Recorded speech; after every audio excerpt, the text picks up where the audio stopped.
this is really useful because like that host name that's in that file name is actually the source machine.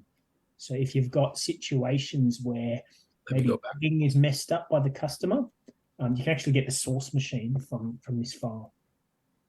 Yeah, that's the machine. That is what PS exec onto this target?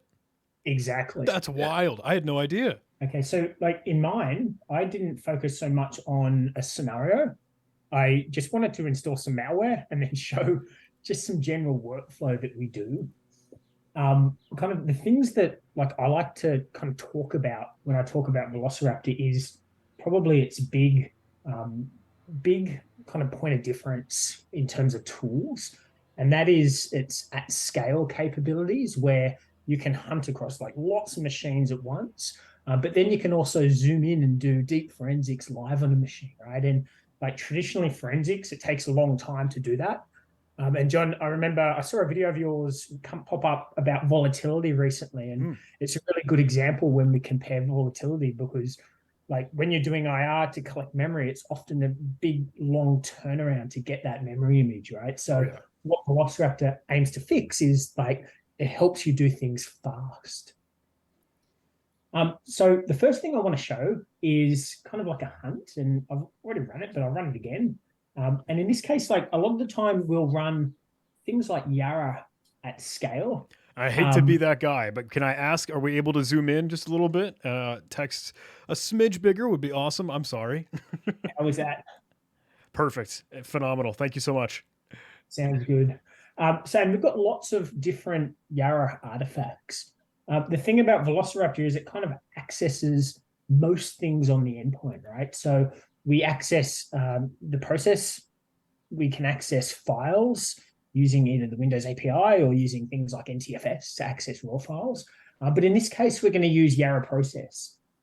In terms of like what we're going to hit, I use a capability called Malpedia all the time to get YARA rules, but I also write my own. In terms of this demo environment, I installed some Quackbot from Malware Traffic Analysis, which is a great site if you want to test some things. And I also just installed a basic Cobalt Strike beacon. So what I've added here, the default YARA rule for this particular artifact actually is Cobalt Strike, but I've added additionally a Quackbot from Malpedia here. I know what I'm looking for, so I'm going to be very specific, but often you might run several different YARA rules if you're running across. I also know the process that we're looking at. So I'm going to target to make it a little bit more demo friendly. And in this case, one is in wormmanager.exe, typical for Quackbot, and the other one is msbuild, which is my Cobalt Strike use case. So I'll let that run. And I've also targeted a single machine, so it's not going to go out and run 100 like Mike did, but we can do some naming. And this will go out and run on our machine, and it should return results pretty quickly. Awesome. Okay, so you can see the results of the hunt when it finally shows up that we've got our two processes of interest here, right? So in this case, we've got wormmanager.exe, and this is like the classic Qbot target process. Interestingly, you can see it's coming from the syswow64 folder, and then you can see down the bottom, we've got msbuild, and that was my Cobalt Strike target. So the next kind of workflow here is we might be interested in drilling into the machine itself. So I'm going to search for my hostname and jump into the box. And you can see this is what I was talking about when I mentioned being able to dive into machines kind of effectively, right?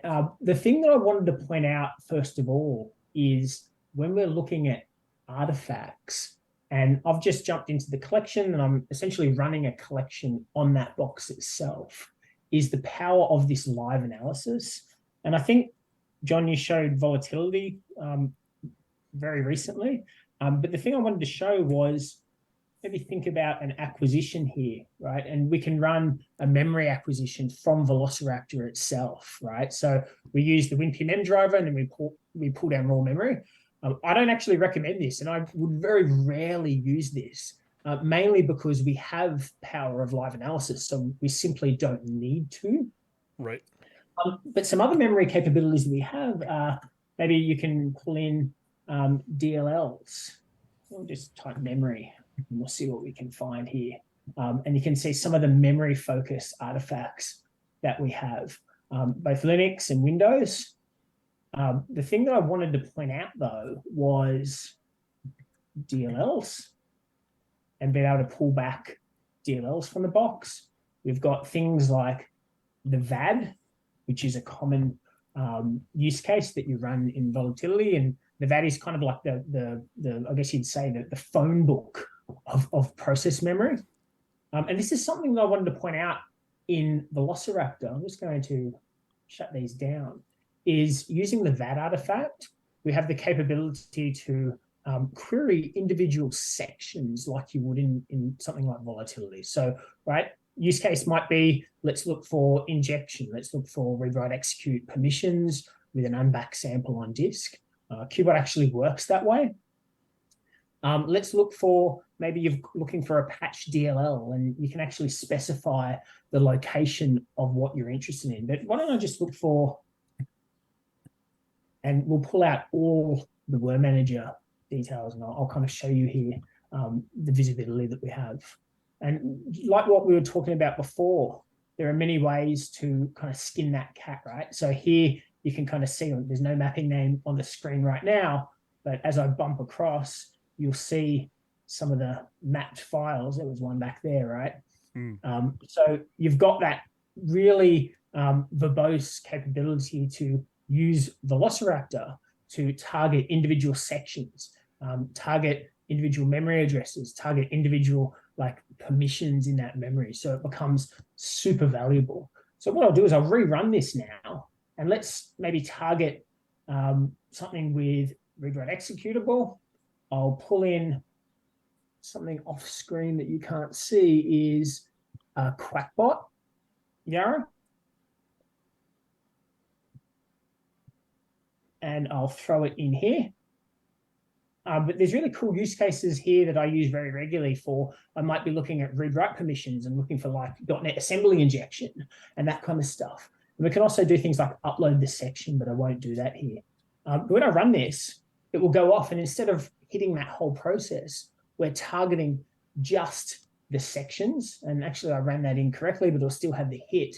But I could have also used a non-mapping there to make it even more performant, right? And these are little considerations that you need to have when you're scanning at scale to change your queries to only hit unback sections. It can optimize performance significantly. Oh, really? If that makes sense. Okay, so now for a bit of a showstopper. One of the things that I think people like to see is carving. So let me point in at one of the carving artifacts that I've written. Now, this is a really advanced query. I took a lot of time to run this. Quackbot is very definitive in how it works. And I've written this to be like multiple version compatible. So it will go back and extract config across lots of versions. And essentially what it does is it looks at the PE attributes and then it pulls the resources that are relevant to the Cobalt config. And then it does that in memory, which is super cool. And again, this is some of the features that Velociraptor has that it enables us to do this remotely at scale, right? Like this artifact essentially lets you do some pretty badass reverse engineering with anyone. Now, I didn't actually target that to a process, so that might take a while. Maybe I'll rerun it. And we'll rerun it at the WAR manager, so it's a bit faster. But you can see what I've included is some of the older keys, some of the resources, and some of the settings, so it's all configurable.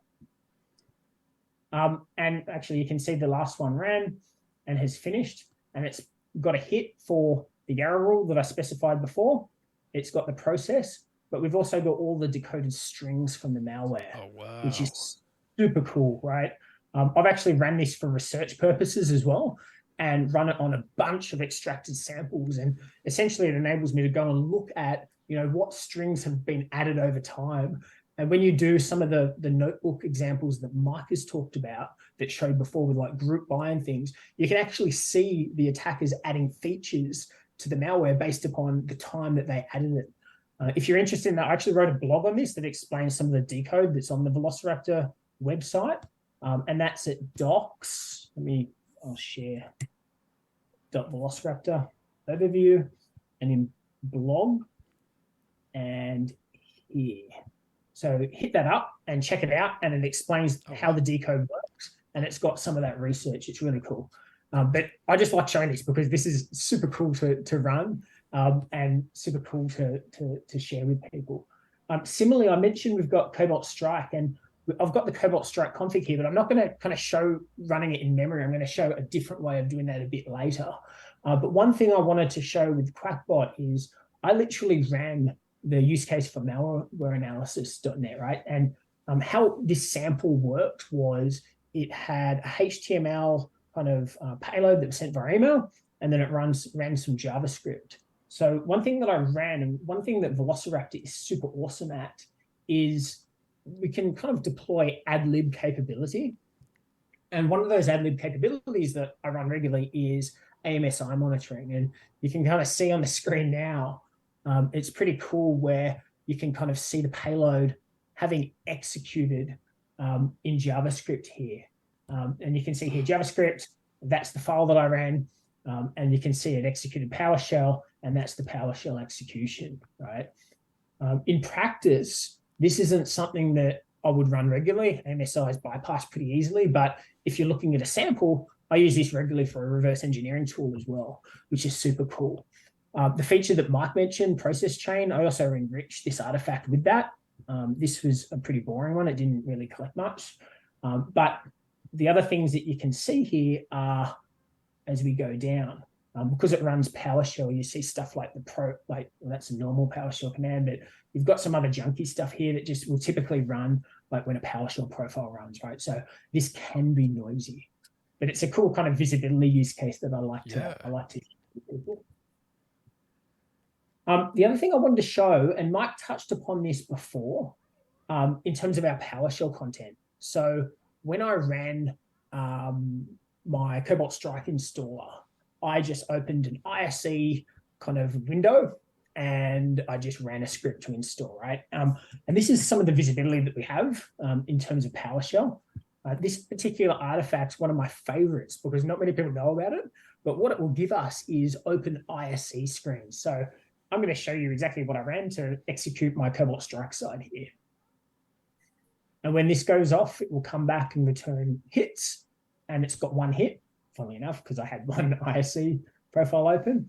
And you can kind of see this is my demo script that I ran, which is super cool, right? You can see literally all the commands that I ran because this artifact literally records open ISE windows, right? So you can see it's maybe the visibility isn't too good, but you can't see that CSV that I've just opened. But anyway, you can kind of see I'm deleting some artifacts, then I am essentially setting my GitHub user content, and then I'm downloading, and then I'm running WMI to execute, which is super cool. Yeah. The other thing I wanted to show here was hunting for scale for this, right? This drops a payload to disk.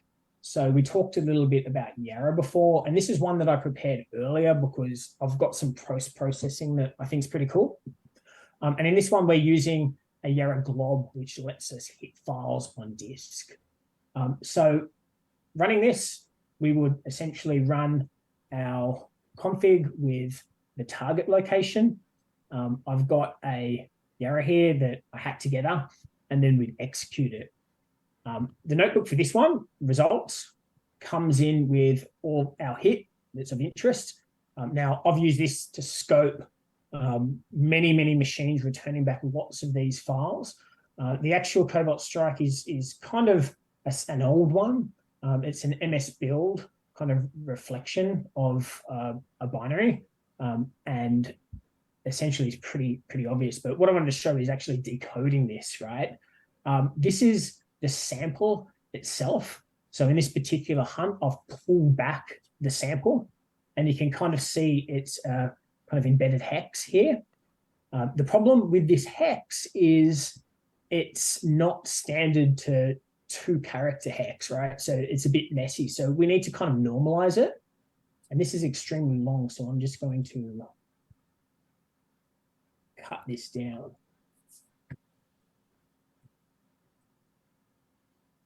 As we go, right? And you can kind of see this is the beauty of VQL, where you can just mess with things and get it working. So some of the next step that I've done is I've used that XML, and I have essentially extracted the data, extracted the key. Then I've extracted the bytes. And this is typically how I work. Like, I do lots of reversing of things, and I get, be it logs, be it like malware samples like this. And I kind of do it on the fly in Notebook. It's how powerful it is. And I'm kind of at the stage where I'm better at like VQL than I am at Python now. So I've kind of forgotten all my Python skills. But to be able to do this live is pretty awesome. Like, I did one last night as well. But I can't really share customer data. So unfortunately, we get the old stuff today. But essentially, once I extract the bytes, I can then pipe it into my Cobalt Strike parser, which is super cool. And you can kind of see here, we've got the beacon config. It's my test site, and it's got the information there. That's and awesome. all of these are ICs that we can then go scan and yada, yada, yada, right? Kind of cool stuff. Wow. That is so cool to see. And man, it makes it just so easy. Is there any more? Is there any other fireworks you were lighting off here? Any other magic tricks or? Yeah, pretty much that's it. Like, if there's anything specifically that you'd like to see or any questions, like the thing with forensics, and this is the thing that I like to get across to people, is like, you've got a whole bunch of data on the endpoint, and Velociraptor gives us visibility to that data.